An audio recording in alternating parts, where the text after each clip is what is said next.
ખબરોમાં બન્યા રહેવા માટે બેલ આઇકોન દબાવો અને એબીપી અસ્મિતાને સબસ્ક્રાઇબ કરો. તો ભાજપ અને કોંગ્રેસ બંને એકબીજા પર આરોપ લગાવી રહ્યા છે ધારાસભ્યોને ખરીદવાના, લલચાવવાના. આ સમગ્ર મામલાને લઈ અમદાવાદની જનતા શું માની રહી છે, શું છે તેમનો મત, આવો જાણીએ. પેટા ચૂંટણીને ગણતરીના દિવસો બાકી છે ત્યારે કોંગ્રેસ અને ભાજપ એકબીજાની ઉપર આરોપો લગાવી રહ્યા છે, કહી રહ્યા છે કે ધારાસભ્યોને તેઓ ખરીદી રહ્યા છે. આ બંને પક્ષોની વચ્ચે જનતા કેવી રીતે પીસાઈ રહી છે, આપણી સાથે અમદાવાદની જનતા છે, તેમની સાથે વાત કરી છે.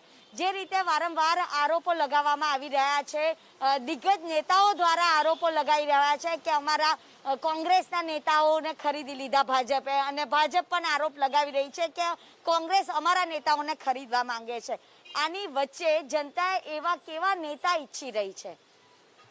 જનતાને તો એવો નેતા જોઈએ કે જે સ્પષ્ટપણે પડછંદ અને જનતાનું કામ કરે એવા હોવા જોઈએ, ના કે એકબીજા પર પક્ષાપક્ષી કરવા જોઈએ કે તમે ખરીદ વેચાણ તો ચલો એ બે અત્યારે આક્ષેપ તો નાખે છે, પણ કે જ્યારે પણ એવું આવે ને ત્યારે કે તમે કોંગ્રેસે સારું કામ નથી કર્યું, ભાજપનું આવે તો કે ભાજપે નથી કર્યું. પણ જનતાને એવું છે કે જે પણ આવે, ચાહે કોંગ્રેસ આવે, ચાહે ભાજપ આવે, ચાહે કોઈ બીજો પક્ષ આવે, પણ એ જનતાના પ્રશ્નોને હલ કરે, જનતાને સમજે. કેમ કે આ એક વાસ્તવિકતા આપણી ગુજરાતની જ નથી. તમે બીજા બધા સ્ટેટને પણ લઈ લો, જેમ કે ફોર એક્ઝામ્પલ મધ્યપ્રદેશ, ત્યાં પણ આવું બધું ચાલી જ રહ્યું છે કે કોણ કોને ખરીદે છે અને કોને એ કરી રહ્યું છે, કયો પક્ષ કોના પર હાવી થયો છે. પણ પ્રજા જ આમાં પીસાય છે, કારણ કે પ્રજાને એનો રાજા એવો હોવો જોઈએ કે જે એને સમજે, જે એના કોરોના કાળમાં જે પરિસ્થિતિમાં બધી પ્રજા અત્યારે મુકાઈ ગઈ છે એમાંથી કેવી રીતે બહાર લાવી, કેવી રીતે સર્વાઈવ થવું લોકોને, તો એ સારો પક્ષ જ નિર્ણય કરી શકે, ના કે કોંગ્રેસ ભાજપ આવી રીતે લડાલડી કરી અને લોકોને શું કહેવાય ગૂંચવણમાં નાખી દે. એટલે આ તો અમારા હાથમાં છે. જ્યારે અમે બટન દબાવવા જઈશું ને એ અમારા હાથમાં છે કે કોને અમારે નિર્ધારિત કરવો, કે ચાહે ભાજપને આપીએ કે કોંગ્રેસને આપીએ. પણ અત્યારે જો આ લોકો લડાલડી કરીને અમારું બ્રેન વોશ કરવા માંગી રહ્યા છે, તો અમે પણ એમનું બતાડી દઈશું કે જ્યારે હુકમનો એકો તો પ્રજાના હાથમાં જ છે, અમે ચૂંટીશું એ જ આવશે. એટલે એ લોકો એટલું ધ્યાન રાખવું છે કે પ્રજા માટે સારા નિર્ણયો કરવા જોઈએ, ના કે પોતપોતાના ઉપર આક્ષેપ કરી અને ખરીદ વેચાણ. આ કંઈ તમે માલ નથી ખરીદતા, એક પ્રજાનો વિશ્વાસ ખરીદી રહ્યા છો અને પ્રજા જોડે ધોકો કરી રહ્યા છો, તો એ ના કરવો જોઈએ. કાકા, જે રીતે આરોપો લગાવી રહ્યા છે, એ બંને પક્ષો એકબીજાની પર આરોપ લગાવી રહ્યા છે, આવા નેતાઓને કઈ રીતે વળતો જવાબ આપવો જોઈએ જનતાએ? જનતાએ પહેલા તો વોટ જ ના આપવા જોઈએ. અને બીજું શું છે કે અત્યારે બધા કેન્ડિડેટો વેચાણ ઉપર જ છે, ભાજપ હોય કે કોંગ્રેસ હોય, એકબીજાની ખરીદી જ કરે છે. એમાં જનતાનું કંઈ કામ નથી થતું, એ લોકોનું જ ભલું થાય છે, બીજા કોઈનું કામ નથી થતું.